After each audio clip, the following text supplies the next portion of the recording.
Oh, hello, and welcome to the Epic Motorcycle Channel's Book Club. Today, we will be talking about Total Control by Lee Parks. Chapter 1, Traction. If you would like to purchase your own copy of Total Control, please use the link in the description below. Now, pull up your leather-bound chairs and grab that wooden desk, and let's talk about traction. Good day to you. All right, that's our first book club. So my idea behind this was that we could, read a book and then just talk about the chapters. And, I think the cool thing about that is that, it's information that I think would be good for us to brush up on and know. But also I think it would be cool if while we talk about it, it's also, if we put it on YouTube, other people might be interested in hearing our conversations about it. Totally agree.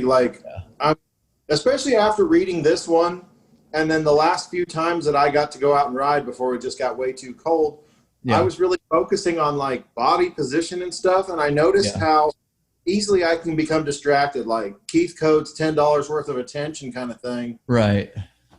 I don't do that. So, but I want to, I noticed how sloppy my riding is. Yeah. And really want to get to the point where I can get onto the track and not just completely annihilate myself. Yeah, that's my attitude too. Because when I got that track bike, and I took it over and rode it around the school, and I actually took it today. But one thing I noticed was that, you can kind of go through the steps of what, you read of what your body position is supposed to be. It's like, oh, I go here and here. But then it's like, you don't have a lot of feedback of whether or not what you're doing is right, if that makes sense. It feels right. I made that turn. That felt pretty good. But the other day, when I was over there, I showed you that video of when I had that wobble. I kind of squished my finger in the bars because I think that track bike, the bars are pretty close to the fairing. I think it got pinched. But that anyway. close? Yeah, they're real close. The grips will hit the fairing if you go all the way to. So are they aftermarket? I think so. Yeah. Okay. Yeah. You can readjust that. Yeah, I'll have to adjust it or cut it or something. But I was, I guess I was trying to get a knee down, but even though I don't have sliders or anything, I was just trying to see what the correct position was, because it feels like right now I feel like I'm doing a turn fairly sharply. And I kind of stick my leg out because I'm leaning that way. My leg kind of comes out naturally. And I don't think I'm anywhere near being able to get a knee to the ground, And so what I was doing, I was like, okay, I'm going to try to get good body position. I'm going to make this turn. And I was just kind of going, and it felt comfortable. And then it I just kind of lost it. It just kind of started shaking. And I want to say that the rear end kind of slid a little bit. And then to correct it, So I can, off the top of my head, I'm thinking probably 15 different things. Number one, was the tire warm? I'd been riding for a little bit, but I didn't get out and feel it. So what kind of temperatures are you guys seeing right now? Yeah, so it was probably in the 50s. No, it's probably in the 60s. So and you rode the bike over to a parking lot. Yeah, I rode it over. I'm guessing that it's a racing, more of a sticky tire, correct? Right, yeah. So a touring tire or something. Well, it's an I think it's a Bridgestone S22 or S20, something like that. So it's really? Yeah, so it's more of a performance tire, but it's also almost bald. So that's the thing. It's like the guy who owned it before me knew what the fuck he was doing, and it was pretty worn down. And actually, I was actually going to get to this a little bit later, but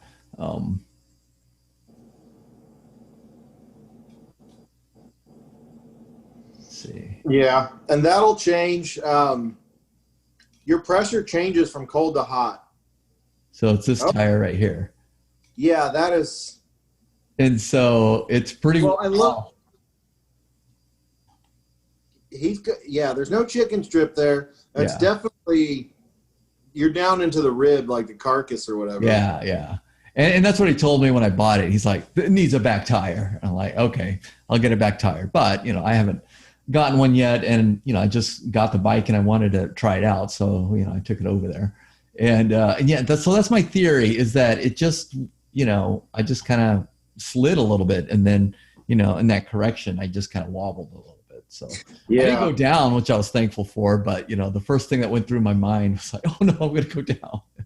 I'm going to crash. Yeah. and that's the funny thing. It's like, I've had a couple of times where, I thought maybe I was going to crash. There was this time, there was once where it was wet. It had just started. It was kind of a light rain, and that's usually the worst, especially in Texas. There's a light rain in Texas, everything's super slick. And I was just slowing down at a stoplight, and the rear end just starts fishtailing and sliding. And on this same bike? No, this was on my Versus. Okay. Yeah. And so, and that point too, I also had that mentality like, oh, I'm crashing. I better, the first thing in your mind was, okay, I'm crashing. I better be prepared. And then I didn't. And then when I didn't, I'm like, oh, it's just such a relief, But I haven't gotten that squirrely. There's been a couple of curves and stuff around here that I've come in kind of hot, and the back end drifted a little bit for me. But I think most of the time it was debris in the road. Oh, okay. Yeah. I told you about the wreck that I saw, and that day I was actually practicing stuff that I had read. And so I was making sure to keep good distance from this work van in front of me. Yeah. And it's a kind of a twisty road, so I was still trying to get on it a little bit, but there was just so much traffic. I was like, nah, I better be modest with it. And sure enough, out of the blue, this car hits some stuff on the other side, and so another guy was passing him, and I think he tried to give him space so the guy could get through, because the guy, you know what I mean? It was just, it happened so fast. But like, yeah, that really kind of made me adamant about reading this stuff and about taking the especially the Keith Code's $10 of attention more serious, because that could have ended very badly for me had I just been,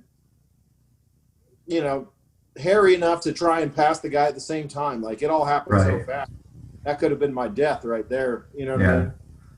Hey, did my microphone change again? Yeah, it did. You can sound kind of hollow. Ah, man, what is going on with that? Is it trying to like find the best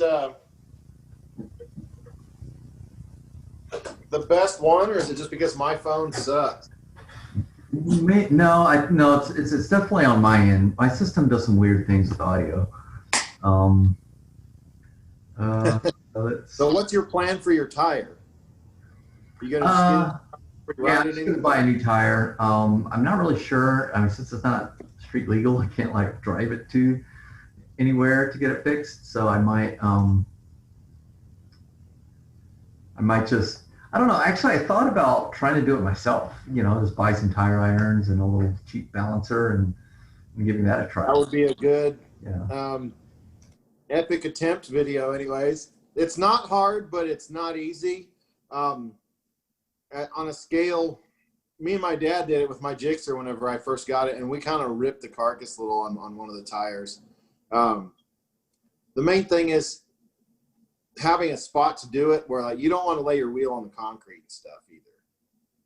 You might think about, because you're going to buy a tire, if you can get the wheel off, take the wheel off and go to Moto Mummy, because they won't charge you.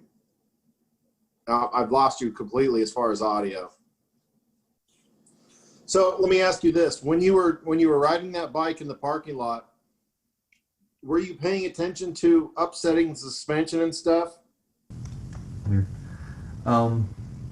Yeah, well, I don't think I was really pushing it that hard to upset the suspension. I mean, maybe. Well, I think that you can regardless. I think that it's almost like, from what I gathered from reading this whole book anyways, and even Keith Code's thing, but more so with this one, is everything wants to be a smooth, fluid motion, which means that when you apply the brake, you want to do it in a way to where, like, the front end doesn't dive much or anything unless you reach that point where you want it to dive. So right. Yeah.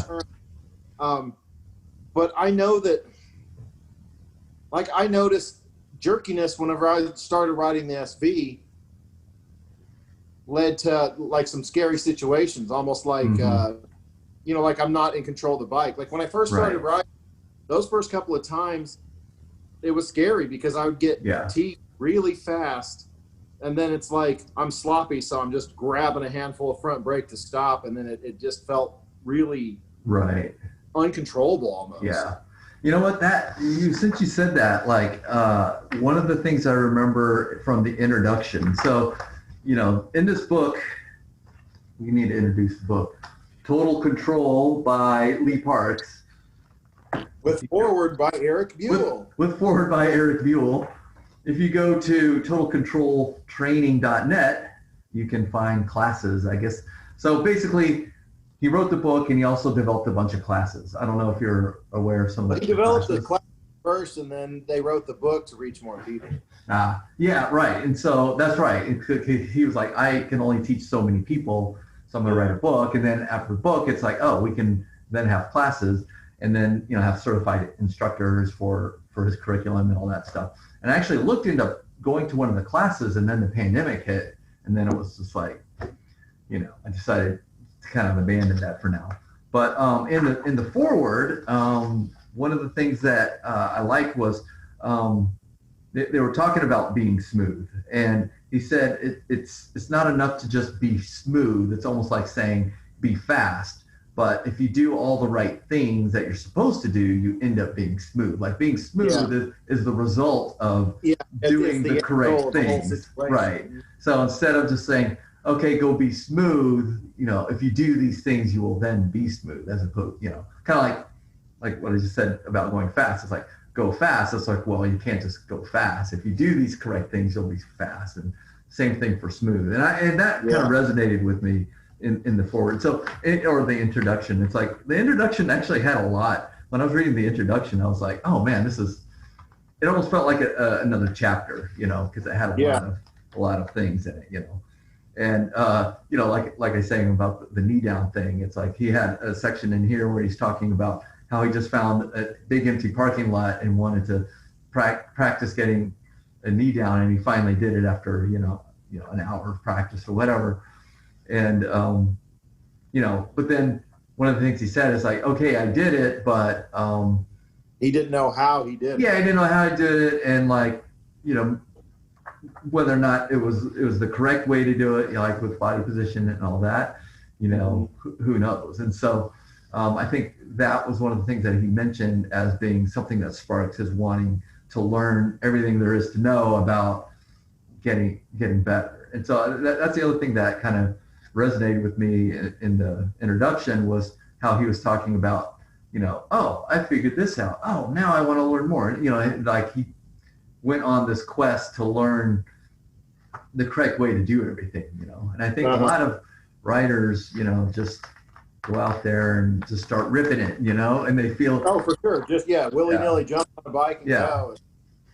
Some make it through that, some don't. Yeah. Yeah, I have a highlighter and I highlighted a bunch of like things in it. One of the things that he said was putting the bike where you want when you want it. It's like that's How do you even know where you want it to be when you want it to be? That's like, because did you read the Twist of the Wrist one? Have you gotten through that? I read Twist of the Wrist. Yeah. Okay, so that's literally. It almost can't apply to the street unless you're like I have roots around here. There's a lot of just straight roads and stuff that aren't fun. So I find the twisty roads and I do like a loop or, a circuit or whatever. Right. So I could see that happening there, but a lot of Keith Code was except for the attention part, it was really like mental mapping of the track and oh right, you know what I mean, where this Lee Park stuff is can be applied way more to street riding, right, what we're doing currently, right. I want to get on the track, but exactly, I want my skills to be better. Yeah, same here. And that's one thing that they mentioned in here is that you take the MSF course, which is 30 miles an hour in a parking lot, or up not even 30 miles, 15 miles an hour, and then the only other option from there is a track class where you're going way too fast. And it's like, there's no good middle school, so to speak. And so he kind of developed this, you know, to get people better that don't want to just immediately start trying to go on a track, you know. And the thing in the introduction, like the first paragraph, he says, the speeding capabilities of modern motorcycles now far exceed the average rider's abilities. Oh, yeah. Like, yeah, it's like, I think that's definitely true. And I use that a lot. Like, my daughter's boyfriend, he has that Evo 8 car, and it's got parts in it, and I'm like, you've got $10,000 car, and then you got another $10,000 in parts. I could take that same $10,000 and buy a brand new Ducati that would destroy it, as long as I have a skill set for it. Yeah, you know what I mean? For sure. And I'd much rather just buy something that I don't touch and develop my skills. Right. And I feel like there's a lot more, I don't know, it's just cooler that way. Yeah. You don't need to do all this extra crap to it. You just you make yourself better. You know? Yeah, exactly. So that is the same thing when I bought that track bike. You know, it's a shitty track bike. Like, it's a 200 Ninja 250. It was perfect. $1,400. You know, but it's all track ready, you know. And so, I mean, I say shitty, but it's not really. It depends on how you look at it. You know, like you said, it's actually perfect, but so cool. But for the price, and it's in great shape. The guy was basically built it, you know, purpose built. The guy knew what he was doing. He was an ex-racer, I guess, because he was talking about how he used to race and how he's done so many laps out at Harris Hill on that bike. And so he knew what he was doing. And when I picked it up from him, he had this sweet garage area in the back where he had multiple bikes and, you know, like a shop. So, you know, I'm pretty confident that it was put together well. Like, the shifters are aftermarket, and it all feels very solid. The brakes feel very, you know, kind of, they don't really grab. They're kind of smooth. In my Z125, I notice when I brake, I can kind of feel almost kind of, I think those brakes actually need to be looked at because they grind a little or something. There's a little something with those, but the ones on that track bike are, you know, they just do their job and stop, you know. And so one of the things that he told me was like, it's not about the bike, it's about you at this point, because it's not, you know, not going out there with a brand new, you know, R6 or something like that and trying to be cool and fast when I literally don't know what I'm doing. So he's like, and that was one of the things that kind of made me confident to buy it from him, was that he was aware of that. He's like, it's just, you know, it is what it is. It's an inexpensive way to do laps on a track. And I'm like, well, that's exactly what I needed. So exactly. Yeah, and I'm really not even at the point where I'm comfortable even trying to take it to a track yet. You know, I just ride it in the parking lot and do a little bit here and there. I don't even try to go fast. I'm just trying to get used to body position and all that kind of stuff. So, and then, you know, so. Well, your first step, I think, as far as getting that guy on the track, actually do a track day class. Yeah, right. Get up and get out there and, you know what I mean? Because I think that's going to be your best option. And I've actually been considering doing like a 250 or a 300 because the 100 horsepower GSX-R 600 with a total noob like me, that can end bad. You know, the 250 gives you the chance to get out there and do what you want to do. Right. It allows you to build your skill set in a safer environment to where a couple of years down you can jump up to the 600 and actually utilize it versus going out there, you know, kid with daddy's revolver, you know what I mean? All willy-nilly about it. Yeah. And that's kind of where this book comes in, is that it has a lot of great knowledge to progress your skills without going straight to track speed. You know what I mean? And so all the little things like kind of like your $10 of attention thing. There's a thing in, you know, chapter 1. I guess we can start talking about chapter 1, which is traction, right? One of the things they say in traction is the pieces of the pie, which is kind of like you were saying with the $10 of attention. It's the same concept with traction, is that, you know, the pieces of a pie, and you have so many pieces of pie for cornering acceleration and deceleration. So if you're using all of your pi in cornering and you try to stop, then your traction, you'll lose traction because you're then overloading your tires for what you're trying to do, Yeah, I kind of graphs when I was younger and stuff, and it makes perfect sense. It's so much harder to, like, one of the things that Lee Parks says that I really like I'm gonna have to read this book probably 30 times. Yeah. And because there's so much to it, and he's like, you don't want to take like 10 little concepts from this chapter, right, and go work on all that crap. You got to work on one at a time. And the other thing that I really like, that it kind of sucks because I'm no longer in Texas, but they were like, you need a buddy. It's good to film yourself, or, I mean, especially when you're doing the parking lot stuff. It had you had like some GoPros watching you and stuff. Right.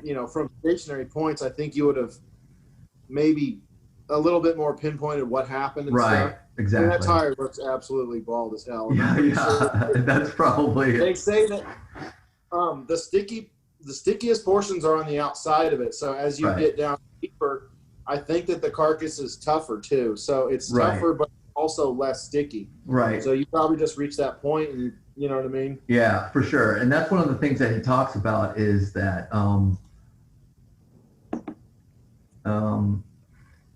of the things that he talks about is that if you're not going very fast, street tires are better than race tires. Yeah. Like racing slicks, because the compounds in racing tires or high performance tires are designed to be sticky when they're warmed up. Whereas a regular street tire has better traction when it's cooler, right? So yeah, they don't have to reach that super high temperature. Right. So if you're not a very good track, like if you're a beginner track rider like me, I'd be better off with street tires, like a good street tire on the track, than I would a racing slick, because I'm not going as fast to warm them up. Yeah, it's the same concept with the tires that I put on my bike, because I was looking at like Diablo Rossos and stuff like that. But then I talked to the guy at Moto Mummy, and he's like, what do you really do with the bike? He's like, are you out killing the canyons all the time? I said, no, we cruise, we honk at cows, we do that stuff. And so he's like, well, if you're doing a lot of straight line, if you're doing a lot of commuting, you're going to get a lot more life. Right. And you don't have the skill set to put the Diablo Rosso super mega ultra tire even near its limit. Right. He's like, so get this, the sport touring tire, which is what I have on there now. Right. I think they're battle axes, but they're a sport touring tire. Yeah. And that they grip just fine. Yeah.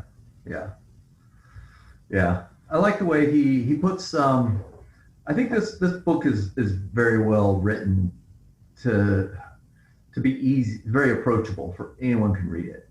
It's like some of the things that he says that I think are funny. It's like, riding a motorcycle is an exercise in traction management, and then he says, tires are friction providers. It's like, it's very simple terms that you could understand. Like, we know these things, right? We know that, but then when you hear it and have it reiterated, it's like, it kind of hammers home the importance of it. You know what I mean? Exactly. Yeah. So, yeah. And so I like that he makes it kind of very approachable, I'm going to share my screen real quick. And there's my tire. So yeah, tire pressure. I thought these were, I guess these were about right. Like I have a 110/70, but I think I usually keep mine low 30s, probably on the lower end of this, 34, 33, something like that, I'll be honest. The last several rides, I didn't check my pressure. I literally just squeezed the tire to make sure. I didn't either. I feel kind of dumb about it because I used to check them every time, but now I'm like, me too. I'm sure it's fine. And I think if it's a daily ride, like if you're commuting back and forth, like I'll still get a little whack and make sure that it's hard.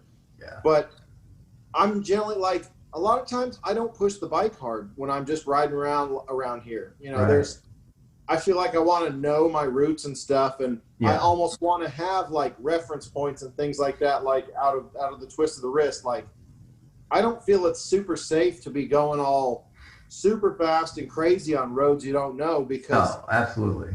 you know what I mean? Like it's exciting. Like I'll see a nice long straight, but there was one day I was riding down South Indiana and there was these cars that were going slower than I wanted to go. So I went ahead and rolled it on, and I'm going up over this hill, and it's kind of a banky turn, but then there was this deer that was trying to cross the street too. And I literally almost hit the deer at like 90. Shit.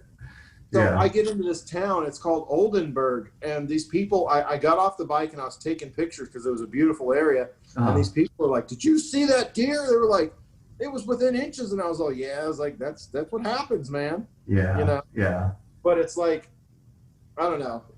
Had I known the road better and stuff, I feel like I could have chosen passing points better and things like that. Like, that's one of the things that I need to work on is that throttle control, saying, hey, like this time, be patient. You know? Yeah, right. Yep, for sure. Yeah, like, I mean, lately I haven't been going on any big rides. I just kind of have a couple loops around the house where I go, and then I go to the parking lot next door, you know, and that's about it. And so yeah, I've been pretty under control with my, you know, speed and turning and all that stuff. So I haven't really been checking my tire pressure as much as I should, but you know, I definitely probably will, you know, start doing that more often. Yeah.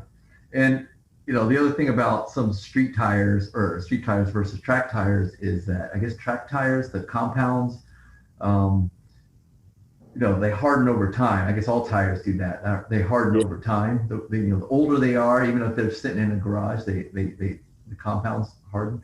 And the other thing is the heat cycle. That's the other thing that they talked about in here was like you know, the high-end race tires only have like 6 or 7 heat cycles before they start to break down. It's like, holy shit, that's, you know, 6 or 7 track days, you know, or whatever.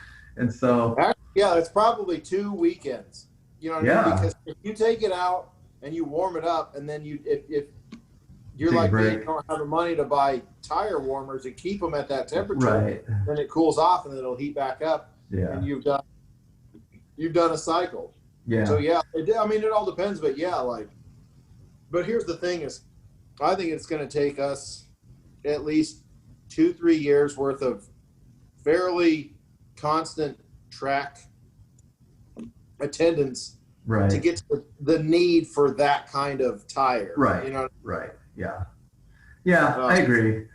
And so, you know, until then, we'll you know, we'll be, you know, competent street riders, right? And that's kind of what this book was all about, was to have people have the same habits and techniques that someone who's a racer, because this guy who wrote the book, Lee Parks, Total Control, was a former racer, right? And so he was a racer. Several different varieties too. Like he was a motocrosser, he was a street racer.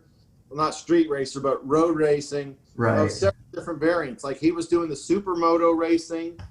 Because there's one chapter when he's talking about he passed out, like literally passed out. He was on his friend's track on a dirt bike, and he knew that he was going to bite it super huge, and his body shut down before he crashed. So he didn't didn't realize it or whatever. It blows my mind. Like I've never experienced that myself. But so his credentials are definitely there. Like he's definitely an accomplished. You know. Well, and honestly, everything that I read in this book, I'm going to be honest, like it humbled me dramatically. Like, when we first met, we were talking. I was like, oh yeah, I rode motorcycle for years. Well, I've wanted to ride motorcycles for years, but it's been an on and off thing, and I really never developed a super good set of skills. I just know that I like to do it. You know what I mean? And so reading through all this and like the suspension settings and all that stuff, I'm like, I've got to learn all this. I've got to go through and do all this. Like my bike, there's certain times whenever it just beats the piss out of me, and it's concerning because I know that there's something wrong with remember I told you I took the suspension settings back to Right. what the stock was, and it changed it. It made it feel better in certain respects. There's times whenever it hammers me. Yeah. And I'm like, oh God, what am I doing? Yeah. But here's the other thing. This is off the book topics. Have you watched Dave Moss at all? No. Look up Dave Moss tuning. Watch how this guy literally sets up everybody's bikes for the track and stuff, but he knows it. And there's like free sag and all this other crap that I still haven't even tested on mine yet. Yeah. But everything that he explains, he's like, so this bike does this and this to you. And the guy's like, yeah. How'd you know? He's like, I've set up like 50,000 bikes. Yeah, he knows exactly what. So if you watch Dave Moss, he's really he's simple about it. He keeps it very, very light. But the main thing that I guess I'm trying to drive right here is the fact that suspension is so overlooked as far as maintenance. Oh, because you realize that there's oil in the shock, there's oil in the forks, and that oil should be changed almost as regularly as your engine oil.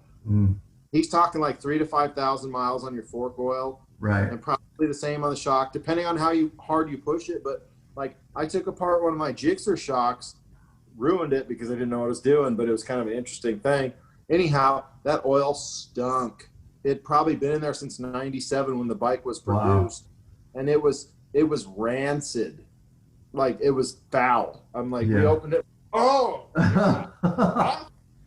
you know what I mean? So as this bike's sitting here and it's going to be cold here for 4 months, I'm really seriously thinking I'm going to pull the shock off the SV and at least change the oil, because it doesn't look that hard. Yeah. It doesn't look that hard at all. I might end up sending it to Race Tech, but I think I'm just going to change the oil this time and run it for another season, because I don't know if I'll get the Gixxer done before riding season comes here, and I got to have a bike ready to go. Yeah. So I think I'm going to go tread lightly on the SV and do a lot of stuff with the Gixxer. But all that being said, the suspension is really important. And I've gone through several sets of forks now, and the forks are really easy to do, especially conventional forks. You don't need any special tooling or anything. But when you get in there, that oil is always so gross. Dang. And it's literally like a set of seals is like $30 from All Balls, and you can get a couple of things of Maxim oil for $15-20. Yeah. And then if you got a triple tree stand, boom, you pop that stuff off, you pull the forks apart, clean them, put the seals back in, fill it according to whoever's video is showing you, and you're good. You know. Well, hey, next time you do it, you'll have to record it. We'll add it to our channel. So one of the things in this book that I thought was interesting is I knew what the the tire ratings, not this guy, but I didn't know what this was. But this is kind of cool that it tells you, the year manufactured, the week of the manufacturer. I think it's kind of cool. Yeah. And, size, all this kind of stuff. This one I didn't know. I did know this, width. This is your ratio of the height, and then speed rating, radial, whatever, rim diameter. But the interesting thing that I got out of this was that, and he kind of goes on about it, is that this is the width of the tread, not the width of the rim. Yes. And I thought that was interesting because, they say sometimes it could have the same size tire, but it'll fit differently depending on what your rim width is. Well, and the other thing that he makes very clear so when a motorcycle manufacturer puts out a bike, they put a specific tire on there, and they know what the handling characteristics are with that tire. If you go from a Michelin to Pirelli or a Metzler or any other tire, then everybody's 180, 70, 16 or whatever is not the same. They can end up different. So you've got to be very wary of that. Which, he really, really drove that in. I remember reading almost 2 pages on all that, and I was like, he goes on about 2 pages worth. Yeah, like, I mean, I have to tend to probably agree, just because he knows a lot more about it than we do. Like, yeah, everything you're showing there is like, and what rim did they use versus what rim did they use? And so, Shinko, I was looking at buying some Shinkos for my bike at one point because they're cheap. And they're actually produced, I think, in Taiwan, and they bought some shit from Japan, like the actual molds for the tires. So the Shinko tire is basically like your older Bridgestones or Yokohamas and stuff like that. And Yokohama didn't even make motorcycle tires anymore, but you know what I'm talking about. But the thing is they're – I don't know about their compound, and there's just so much to it. Like, I'm pretty happy with the tires I put on my bike, and I know they weren't the ones that came stock. Right. The ones that were on before it when I bought it were the Michelin Pilot Road 4s. Yeah. And they were okay, but that back tire wore out quick, and I wasn't hard on it. I didn't do a single burnout. Right. Still scared to kind of do a burnout. Don't want to dump it.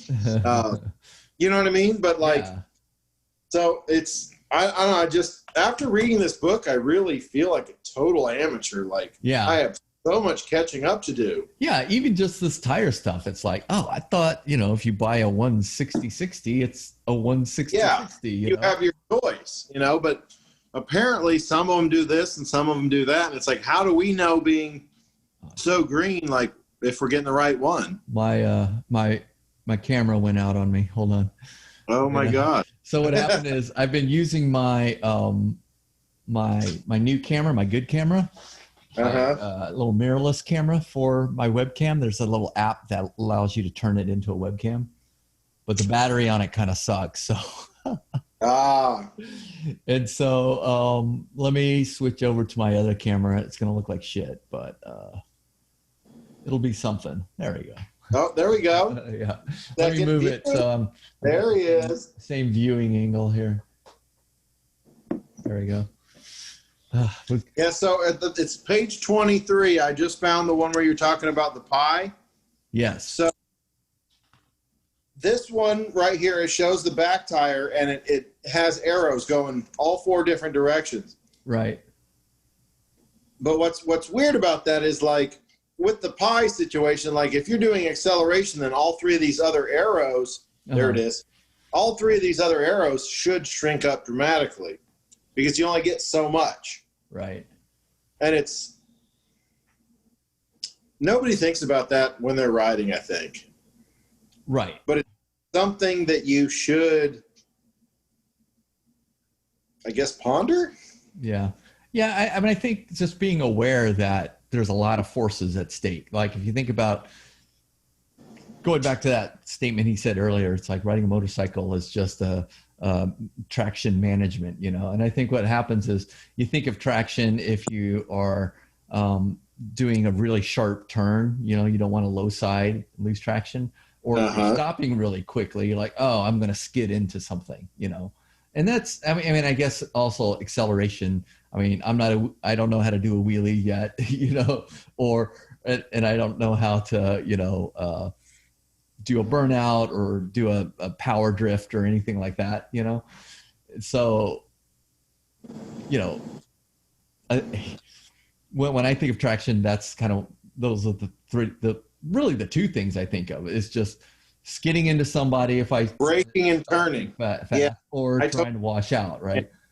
But, you don't really think that they actually kind of go together. If you're turning and you're trying to slow down, if you're at the maximum traction in a turn, and that's why, I don't know, maybe that's why people say you shouldn't brake in a turn. I mean, there's a couple other reasons why you shouldn't brake in a turn, I guess. It's because it stands the bike up and all that. But also, you're now adding more forces on that tire. Yeah, you've just pushed it beyond its limit. Right, exactly. And so yeah, like you said, when I was reading this book, I was like, man, I don't know anything. It's very humbling, isn't it? Yeah. Because it's so much fun to ride the bike, and it's like you go out and you can bang out some gears and hit 100 miles an hour, and it's like, but then it's like you hit that little wobble and you're like, whoa. And I'm like, whoa, yeah. And then when that happens, it's like, okay, I'm never going over, now I'm driving slow for the rest of my life. It's like, it scares you to the point where it's like, okay, now I'm going to really reel it back, because after I had that wobble in the parking lot, I was pretty much done. After that, I was like, okay, I'm going home. And then the next day I went back out there and I was a lot more tentative. Like I was getting kind of brave that day. And then after that happened, I was like, okay, now I'm reel it back in a little bit. Real nice. Yeah. And I think also, like you said, I think it's a tire thing because let's look at this tire for a second. Like this is the one that he gave me. Oops, this is my Versus, right? Mm. So these are pretty new. Hold on, I'm going to sneeze. So this is my Versus, and these are Pirelli Pilot Angels. I think there's a standard road touring tire, but they're already starting to get oops, what am I doing? It's not what I wanted to do. I wanted to do this. So they're getting kind of flat here. Uh-huh. And because, on this bike, we do curves, but, we do a lot of straight lines too, because on the Versus, it's like we're doing longer rides, and then on like this bike that I bought from, recently, I didn't do this to this tire. Look at the peak of that tire. The guy who knows what he's doing did this to this tire, Yeah, and I mean, if you look at the peak of it, look at how it's shaped like that. It's not round, right? Which means that he spent more time on them sidewalls, right? You know what I mean? Yeah, exactly. And that's kind of my point is that it's the totally opposite of this tire. This is all in the middle, some on the sides, and this is like all on the sides. It's the exact opposite. And looking at this tire, so you realize like your contact patch when you're upright is very tiny on this tire. Right. Yeah. So when you started to lean, it happened during a lean, like you were getting into a lean. That's when it got wonky on you. Right. And so, there's a transition point.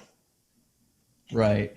That could have been it. It could have been like this transition where, traction was really low, or it's just like the sticky part of the side compound, he just wore out to the point where it's, and I slid there, But it's interesting that these two tires are so different, Because if you look at that tire, you see all those stuff rolled up and over. That's the sticky tire, like carcass. There's none of that on there. Like he done wore that tire out. Right. And I really need to replace it before I go messing around on it again, And so, does your stands work on that bike? Yeah. So it's the same thread size for the spools. Yeah, the spools that I had on my Versus, and so I grabbed the spools and I put them on this one, and I just used the same stand. I am supposed to meet up with him at some point and pick up the stand that he was supposed to give me, but until then, I'm going to use this one. It seems fine. So, but yeah, it's pretty interesting that the difference, like on a track, he spent more time on the side, so the peaks or where the tread is, the tread's on the peak, and then on my Versus where it's the opposite where it wears out. Completely different profile there. Yeah, isn't that crazy? And so he's got some good diagrams in this book though. Like, and that's the other thing he said. Not just the width of the tires are different for the for the rim, is that the profile of the tire itself could be different. Where some have a triangular profile and some have a rounded profile. So, and that's the other thing that I noticed is that he says the rounded profile gives you what were some? The triangular profile allows you to lean in quicker, but the rounded profile gives you more even contact patch. Like contact patch on this one is fairly even. This one, the contact patch on the side is bigger than than up front. Yeah, so right? that's for dropping into corners quick, where Right. the other one is more for overall handling. Like, Right. Yeah. Just like general purpose, like street tire, whereas this is more of a track tire where you want more traction on the lean. And then, I think it's partially personal preference too. Like, yeah. you know what I mean? Like, some people don't mind that quick transition. I think some people do. Yeah. The rounded profile tends to give you, like that diagram shows, it gives you a better your contact patch is pretty equal on all spots of the tire. Right. You know, and that seems more street oriented. Right, exactly. And then the next diagrams were when he was talking about the width of the rim, like same tire, but a skinnier rim squeezes the tire. So at maximum lean, your contact patch is smaller, and then you have this extra gap where, this gap where, it's not connecting. And so this contact patch is smaller, and then, this one, it's correct where it's normal profile, maximum lean has the bigger contact patch. But if the rim is too wide, and then you have the opposite problem, whereas at maximum lean, you have the contact patch too small near the Yeah, you don't want that. Yeah. But that was interesting to see that the same tire size could fit 3 different ways on your rim, depending on your rim, Yeah. And each manufacturer has a different measuring technique, which means that each one of them can vary, and then you aftermarket wheels, which that's kind of a rare thing for bikes unless you're really into track stuff and whatnot. Mm. But yeah, like you get a set of, I was looking at getting modernized GSXR 600 stuff for my SV, because the 600 actually runs the same 180 tire that my SV does. Versus if I were to get 1000 stuff, that tire that wheel is wider, which means that you're going to go with a 190 rear tire, which I don't think I want. Like, my bike is not super powerful. It's more like 600 to 750 powerful. Right. So I want to stick with that stuff. But yeah, so if you get the 1000cc wheel, then you're stuck with, or even the 750 wheel, you're stuck with the, I think it's a 1/2 inch wider rim, which means if you don't run the 190, then you're going to end up with that peaky tire. You know what I mean? It's yeah, I see what you mean. You're going to throw yourself off on a fucking tire. Right. That's crazy. Yeah. It's crazy to think that, because, with cars, it's like, I don't know, just give me a cheap tire that fits on my car, no. Yeah. 225, 75, 15, we're good to go. That's the other thing about a motorcycle, is that no matter what type of motorcycle it is, it seems like it's supposed to go fast. You know what I mean? It's like, my Z125 is a slow motorcycle, but when you're on it, it's like, I'm going to wrap it out and I'm going to make. Well, yeah, it's exhilarating. Yeah. But if I'm in a Ford Focus, I don't like. You don't even bother with. I don't slam the pedal, or like my car. I have a Chevy Volt, right? It's the most boring car there is, When I drive it, sometimes I'll mash on it just because it's got an electric engine or electric motor that does the drive. So you kind of get this quick surge up till, like 0 to 30 is actually fairly quick in that car, but 0 to 30 is super slow. And so, occasionally you do that, but for the most part, that's the most boring car. It's like the most. Well, you're not expecting it. Like, my car is a 4-door sedan. Yeah. It's just a Nissan Sentra. Yeah. So yeah, I don't, I've ridden in 500-600 horsepower cars and stuff. And so like 180 at the tires, you're not worried about it. But the thing about the bike is, even the little Z125, it's exhilarating. Like, yes, you're so much more open to the atmosphere, right, that it lends itself to wanting you to go fast and push anyways. It pushes you to do that. Yeah. And the Versus is a pretty boring bike too, all things considered, in the world of I bikes, thought it was right? very comfortable, and I'm actually looking at some newer Versus as It's nice. possibly my commuter bike. It's the perfect commuter bike, to be honest. It's great. but it's not super fast. It's not super slow. But when you're on it, it's like you kind of want to you kind of want to open it up. You still kind of want to, Whereas, well, it gives you enough to where it's not like, oh, this thing sucks. Right. It's like, yeah, we still got something, but we're still practical. So the money was okay, and it's like. Yeah, it's. It's still fast. Like if you look at the numbers, on the Versus, it has a 0 to 60 of like 4.5 seconds, which in car terms, that's really fast. Pretty freaking fast. Yeah. I mean, I don't know if I could get the Versus to do 0 to 60 in 4.5 seconds, just because of, I might wheelie it or whatever. I might, run it off the road. All operator error. Yeah, we're not. But in theory, that's what it could potentially do, And so it's really not a slow bike by any means. It's the fastest bike easily of the 3 bikes that I have, But it's not a 600 Super Sport. It's not a 1,000 Super Sport.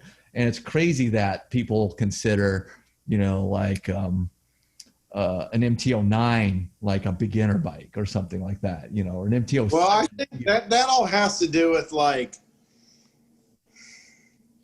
that's one of those things where I think we're just fooling ourselves.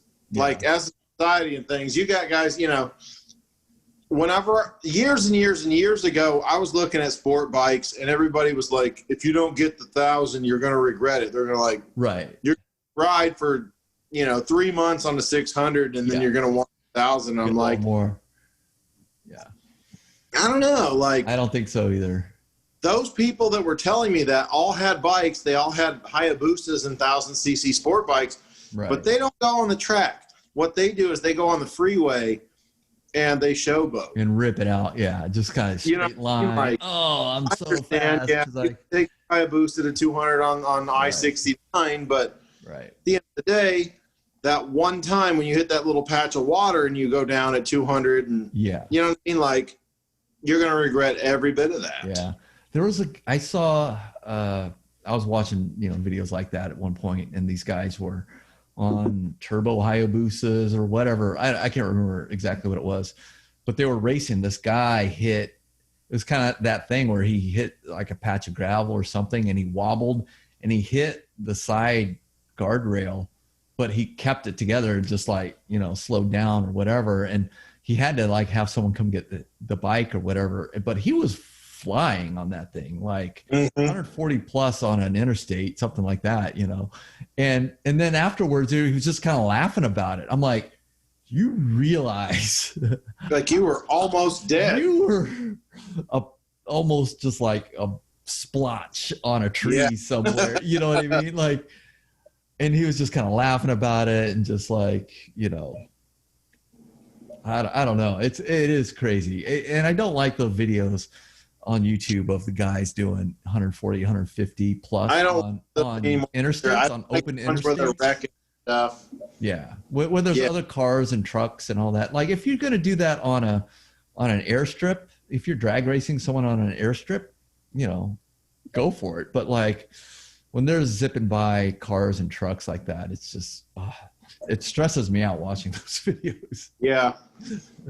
Yeah, I used to watch some of those crash videos and I had to stop because it's like, this is turning me off on motorcycling, and it's like, this is my passion. This is what I love to do. Right. Yeah. And you don't want to be afraid of it, Yeah. Like, it's scary enough as it is, which, also kind of makes it exhilarating. And that's the other thing I realized about motorcycles is there's always this, nothing's perfect, right? Okay, it's exciting, but it's also dangerous. It is dangerous. And the thing is, a lot of people say motorcycles aren't dangerous, but when it really comes down to it, they kind of are, because all the statistics about, you're 30 times more likely to die in a motorcycle crash than a car crash, all that kind of stuff.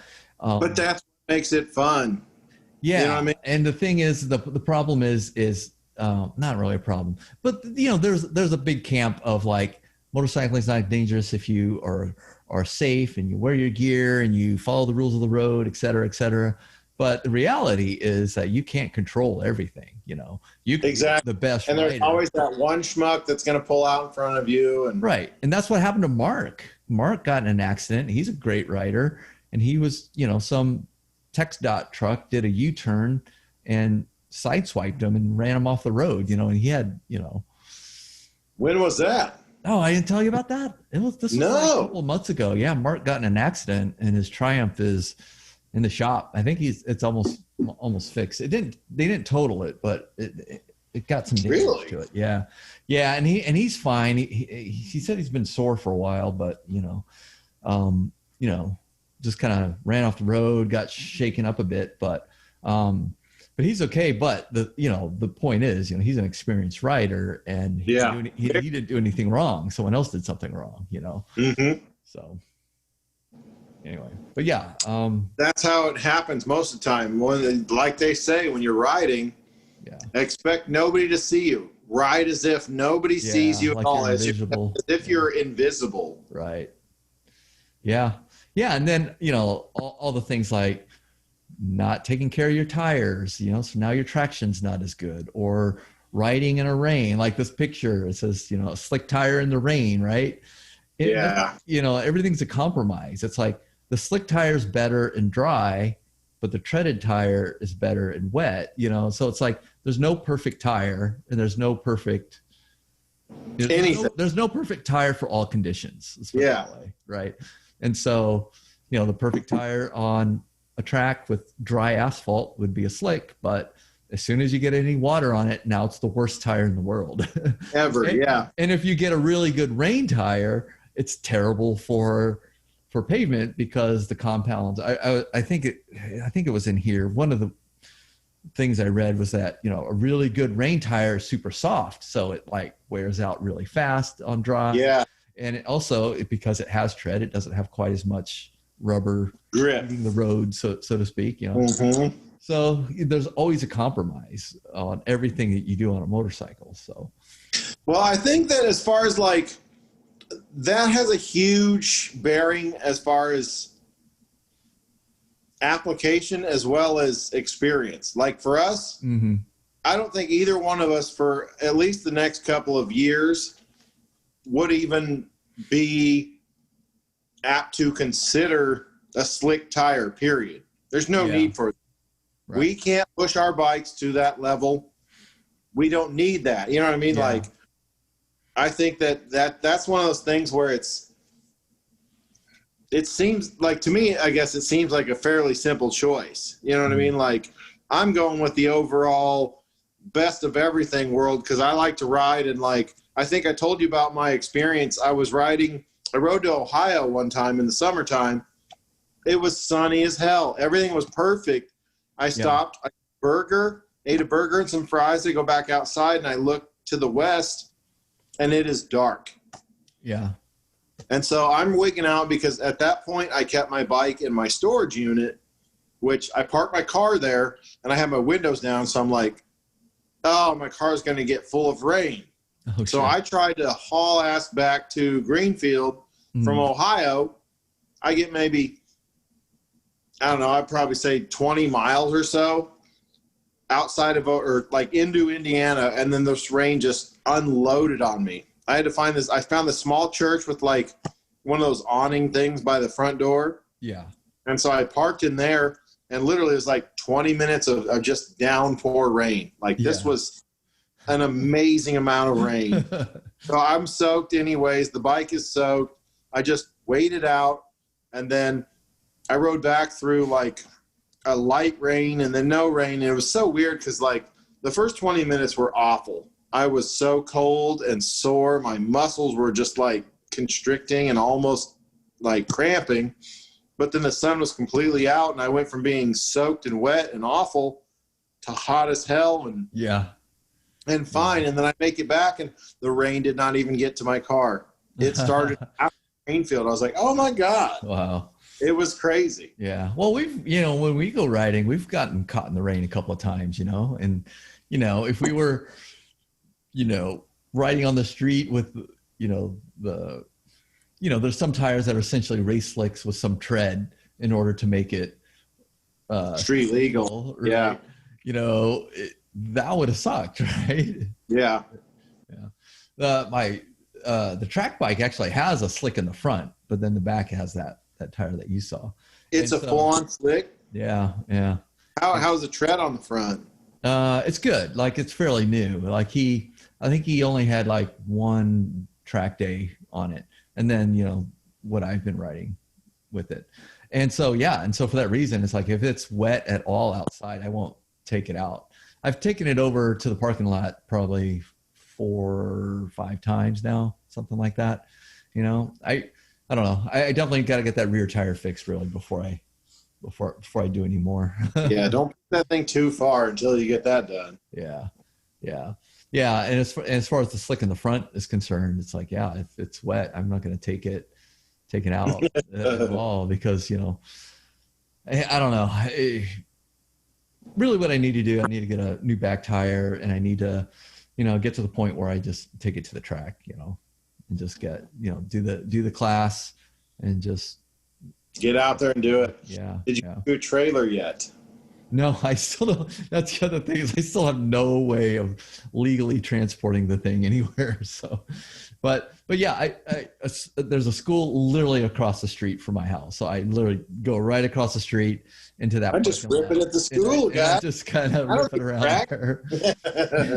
It's got some of there's 2 schools next to each other, and each school has a staff parking lot, and then like the area where buses go, so they've got these 4 little areas that are kind of like these little mini go-kart tracks almost, because they're kind of windy. They kind of go around the school in this, and one of them is kind of like a go-kart track. It's got a sweeping curve, it's got a straightaway, it's got a smaller curve, and then it's got a little S curve, a chicane, or whatever you call it. Damn. They're called. And I'm like, this is kind of cool, Just rip it one way and then turn around and rip it the other way. And so, of course, there's a curb also. So if I screw up and hit a curb, I'm pretty much screwed. But I'm not going fast enough to really get myself to a point where I'm that nervous of thinking I would, wash out. But well, what Lee Park said too is, he was like, when you go to these parking lots, he's like, it pays off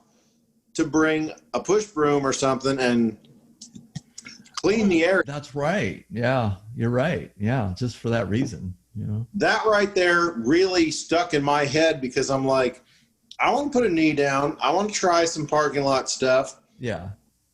But I know that that's like one of the worst spots, because that's where all the oil is too. Like, you have cars pull in, park, and they drip oil and stuff. So you got to be wary of all that too. Yeah. That's true. The other thing is that it was in this chapter of the book where they were talking about asphalt versus concrete. He's like, it kind of depends on the surface. Like, asphalt generally grips better than concrete, because concrete a lot of times is smooth. But he said something about riding on raised concrete or whatever, and it chewed up his tires, and he had amazing grip. But it's because it was whatever, they surfaced it and made it. Yeah, it was like graded or. Yeah. But this parking lot is concrete, and it's pretty smooth. And if it's cold, then I try to lean a little too far. Then I get a wobble. So. Well, that's why you put your weight out, and that's why that you throw the knee out, is so that you don't have to lean. You don't have to lean as far, right? Exactly. Yeah, and all that. Like, I've got to go through this book again, because it was just so interesting how everything is about keeping the bike, basically how it sits when you just sit on it. You know what I mean? Right. When you mount the front brake, you dive. The front end dive. Everything changes. You're not used to the dove front end steering as much as you are a normal level bike. Right. But same token, it's like your suspension has to be set up to where everything is sagging and all that stuff correctly too. Right. And that kind of blew my mind. I was like, oh my, like, this is so stressful. The other thing that stuck out was, and I think he mentioned it in this section, but then he's like, I'll talk more about this in the suspension section, is that the suspension isn't just for absorbing bumps. It's to keep the tire to the pavement. So, exactly. So as it comes up, as like maybe you go up some bumps, the suspension is designed to keep the tire on the pavement. It's not just to absorb bumps. To do. Yeah. Right. Exactly. Yeah. And that's a very good point, because when everybody thinks of suspension, they think of their own comfort. And in reality, your comfort doesn't matter. It really is exactly what you just said. It's to keep the tire in contact with the pavement or whatever your media is at all times at the best grip. Right. Yeah. Which is like, I never even thought about that before. And my dad was a suspension engineer, and I know he said this to me, but not in layman's terms. Yeah. And so I never realized that importance. Like, I always knew from him that smoothness, like, racing and driving and all that stuff, the fastest guys are the smoothest guys. Right. But still reading this book and seeing it just laid out, like you said earlier, in layman's terms, where you're just like, that makes so much sense. Like, I could tell that to Corky and he would understand. You know what I mean? Like, yeah. So, like, to your point, the fastest guys are the smoothest guys, and the smooth guys are the ones doing all the little things right, which makes all that happen, Yeah, exactly. Yeah. And I think most of that is really just experience mixed with the knowledge of what you got to do. Yeah. You know what I mean? Yeah. Yeah. And so like, let me go back quite a ways. One of the things that I noticed is one of my biggest problems is core strength. It all comes back to me being not very strong with my legs to my core. So braking, hard braking, I've practiced it since I've been here in Indiana, and I find myself smacking balls against the tank, like way too much of my body weight on my bars. You know what I mean? As soon as your weight shifts to those bars, all that transfers to motion. Right. And I'm not in control. Like, because you're normally, I don't know, normally if you're on something, your whole, you think of, gripping and holding on things with your arms, right? Yeah. But if you're gripping tight with your arms, that means you're stiff on the bars, right? And you're killing yourself. On the bars is bad. Because if you're stiff on the bars, then you're more prone for whatever, the bike to upset the bike, right? Whereas if you are loose on the bars, the bike has a tendency to want to just go, right? Yeah, it fixes itself. It fixes itself. You're like, you're the weak link on the motorcycle. Exactly. And if you're tight on the bars, which you naturally do when you're in a situation where you're nervous or whatever, you're like, oh, I got to hold on tight, right? And that's actually working against you.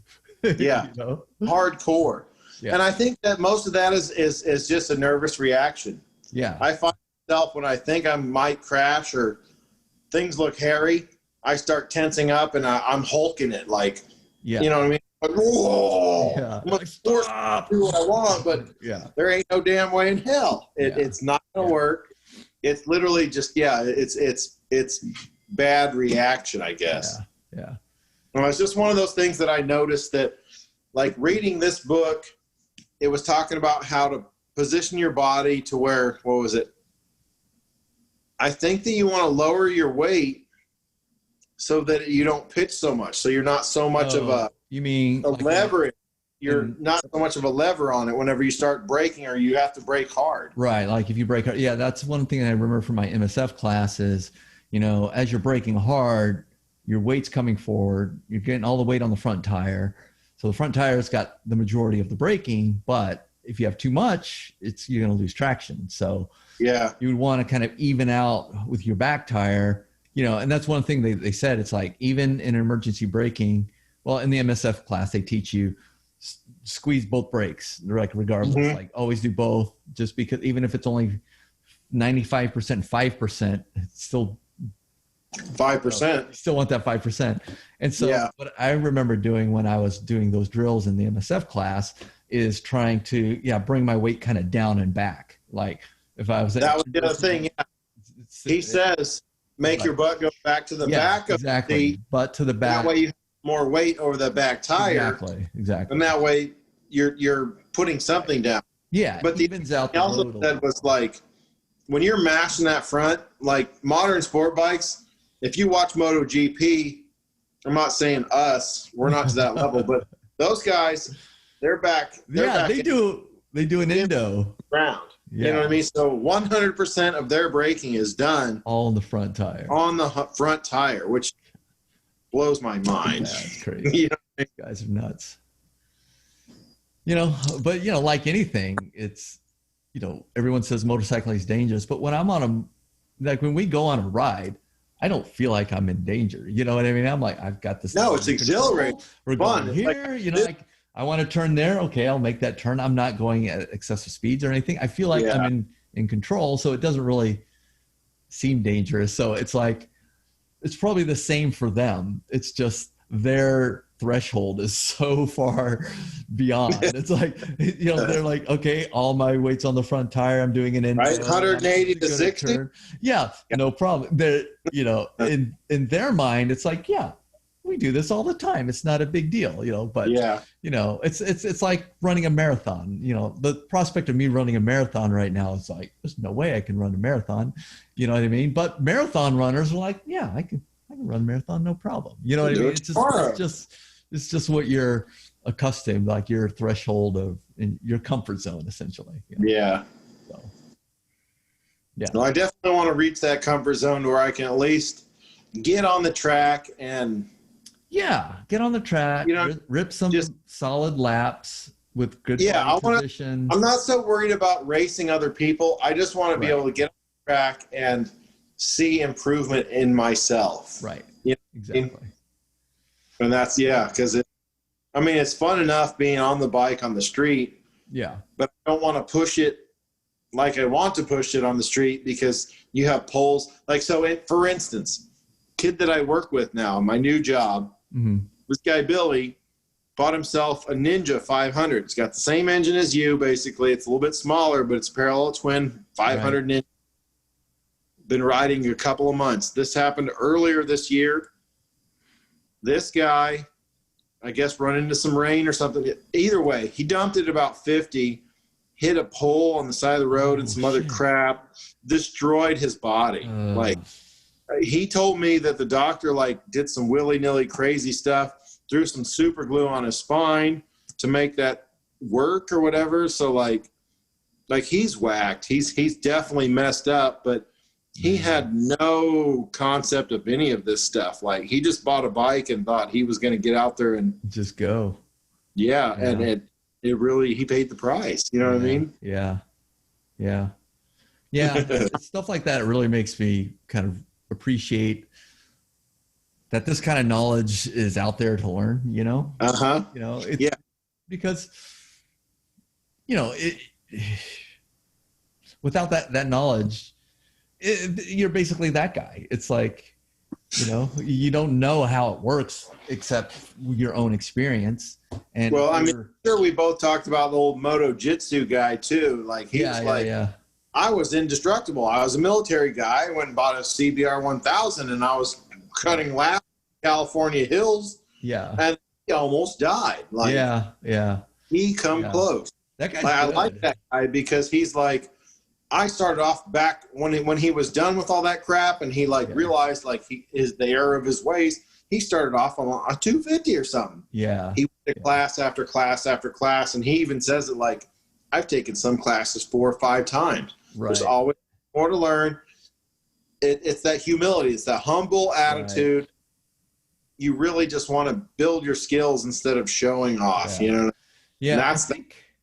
I think that, I don't know. I'm not comparing skill wise, but that Yami Noob guy had an accident at one point, I guess. Yeah, he did. I didn't really watch him that much, but it was a yellow Porsche, but I know. Yeah. So I guess just because he's so popular on YouTube, you catch comments and stories and stuff. So I watch him every once in a while, but apparently, he had some crazy accident where I just know that it's a Porsche, right? Some yellow Porsche. He went wide and hit a Porsche. He went crazy, hit a Porsche or whatever. But apparently, I haven't really gone back and listened to a lot of them, but apparently he was a little bit more cocksure of himself back then, and now I guess he's a little bit more humble about things and more, it sucks that it would take an accident like that to get you to be more humble about those sorts of things. So I want to up front be, humble about it. So I don't have an experience that makes me realize that safety is important, if that makes sense. Yeah. Well, I always hear people are always like, oh, it's not if you go down, but when you go down and all this. And it's like, oh, everybody has drops or everybody does that. I'm like, no, I don't ever want to drop my bike because I don't even want to drop it. Why? Yeah. That sucks. Well, and it really is everybody's own experiences and stuff because so when I was a teenager, probably 17 or so, I had an old beat up, this was a complete turd, YZ125 dirt bike. Uh-huh. We went out to this place in Roswell there and we were out just hammering on it.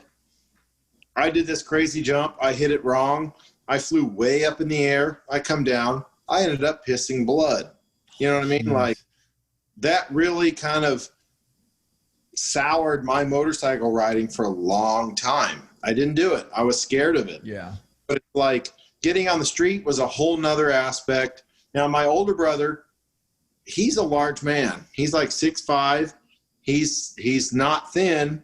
I'll say that. But he rips it on the motorcycle course, on the motocross track. Mm-hmm. Like that's his thing. And I'm like, holy crap, I'm terrified watching you ride because I don't want to see a wreck, but he has a wreck a long time. You know what I mean? So it's like, it's everybody's there. It's your own experience. It's how far you want to push it. Like I said, I like to ride. I like to explore. I had the most fun, I think, when we just went to all different stuff in Texas all around. It was so fun. Pick a spot. Let's go there. Cheap and stuff. And yeah. But at the same token, like I do want to get on the track, but I feel like I probably have another year or two of street riding to get to my level before I'm ready to do that. Yeah. Yeah. Even though I got that track bike, I was kind of all, geared up to try to get out there as soon as I could. But, COVID thing too, I don't want to go out there with a bunch of people right now, So maybe in the fall, I'm thinking, maybe 6 months, 8 months from now, if COVID starts to die down, I get a little bit more comfortable on that bike, maybe in the fall I'll start doing classes. So did you get a title and stuff with that bike? Is it possible to street legalize it? Yeah, he did give me a title. Actually, he's like, here's a title. He's like, it's not me. It's apparently the title of the person who had it before him, maybe. So he didn't even care. I think he just bought it as a street bike and then turned it into a track bike. But I don't have any of the street legal stuff for it. I would have to, get all that crap. Yeah. But literally, I think mostly you just need a headlight and a tail light. Does it have track body work? Yeah. I don't think I've seen too many pictures of it. I'll post some more. Yeah, I'll do some more. Yeah. Take some more photos. Pretty yeah, it's pretty cool. I like it. Yeah, I'd like to pick up. You about wrapped? Oh yeah, no, go ahead. What were you gonna say? I was just gonna say I'd like to pick up an SV650 or something that's a little bit more tame, and start at like I have the GSXR stuff. Yeah, I think I'm gonna. Well, I'm pretty sure by probably April or so I should have this one that I'm working on wrapped. Mm-hmm. Hopefully it'll be ready to ride, but I don't know if SV650 you can get them cheap. They're all over the place. Yeah, especially out there. Yeah. Yep. Cool. Well, let's do I don't know, the next chapter. Like that's the thing. It's like I knew I kind of had the idea of maybe going through a couple of chapters every time we sit down, but as I was kind of going through these, it's like, oh man, there's a lot of info in these. So, but yeah, I mean, we could do like, I don't know, steering and suspension are the next two. I know suspension is a lot. Yeah. So we can like well, yeah, why don't we do steer? Let's just do like a chapter, and then just see how it goes. I'm wondering if like we should open this up to like see if any. I mean, we have literally 35 people following our channel right now, but like if other people, and I guarantee it's all people we know. Yeah. So like my older brother, he's got some people watching us now and stuff, but I think like, yeah, if we go into this, I mean, we're being humble about it. You know what I mean?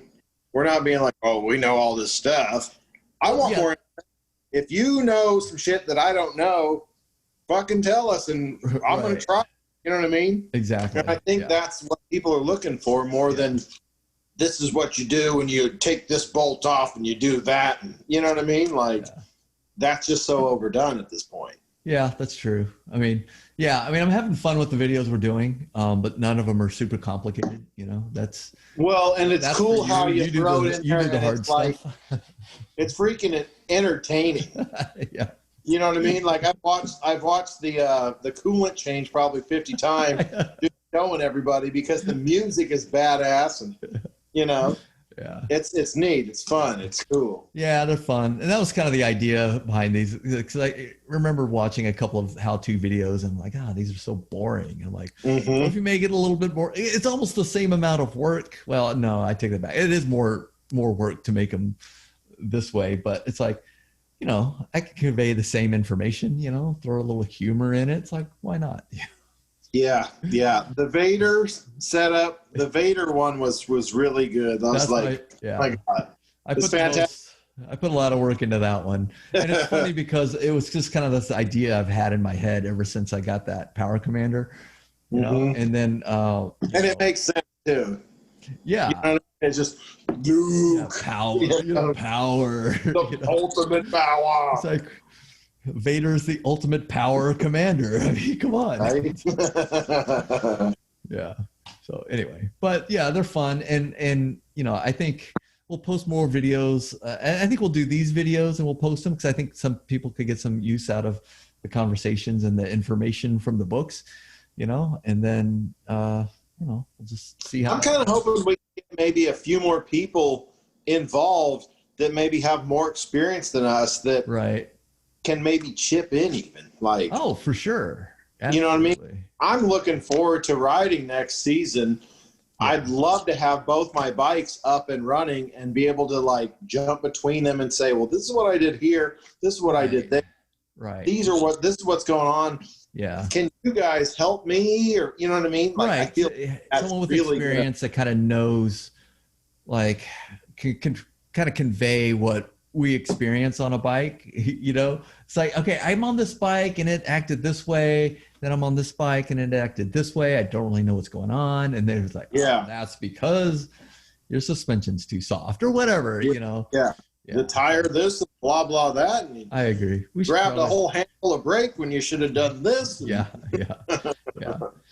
Or even to kind of include on these kind of conversations where they can kind of give a little bit more experience and insight on some of the topics in depth we're going to talk about in the book. So I tell you what, though, for sure, you talked about like not too long ago about renting Yami Noob's the boot. I want to do a big Harley bagger, and I think that we're going to get serious. I still have a plane ticket that I ain't burned. Like I use it by the end of April or May or something like that. So I'm like, man, that might be it.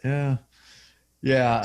I have an idea for a video. That's the other one that's kind of brewing in my mind that I think it's going to be a good one. Oh yeah, I'm thinking of a good.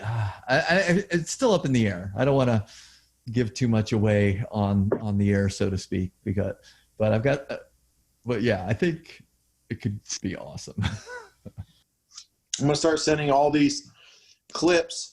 I'm going to start blueprinting that motor. So the first thing is checking the bearings, sizes and stuff, checking the crankshaft journal sizes and all that stuff.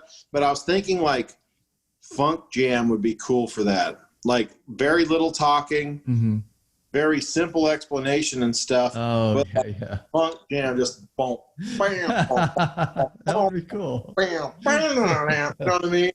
Yeah. Something different, Just make it Cool. kind of sexy or something.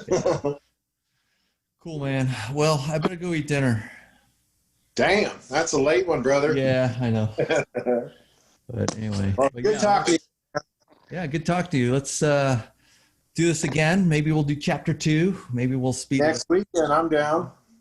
Sounds good. But yeah, I think it's a good way to get some content up, because you know it's hard to get a lot of content going on YouTube, you know.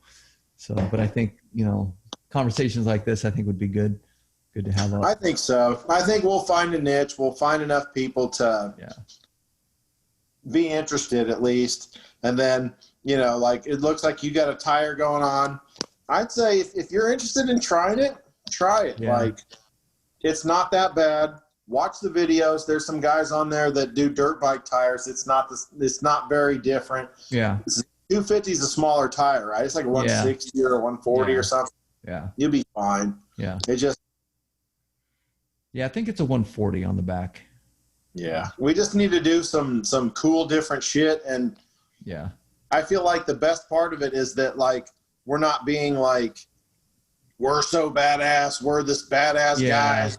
We know everything. We're just like, we're just a couple of fucking amateurs trying to do some shit. You know what I mean? Just sharing our passion. Exactly. We're like a lens. We're like the lens that, you know, sheds light on the motorcycle world. The reality of the situation. Yeah. What we're saying. All right. We good, brother? Good talking to you. I'll hit you up soon. All right. Sounds good. Word up. All right. Later.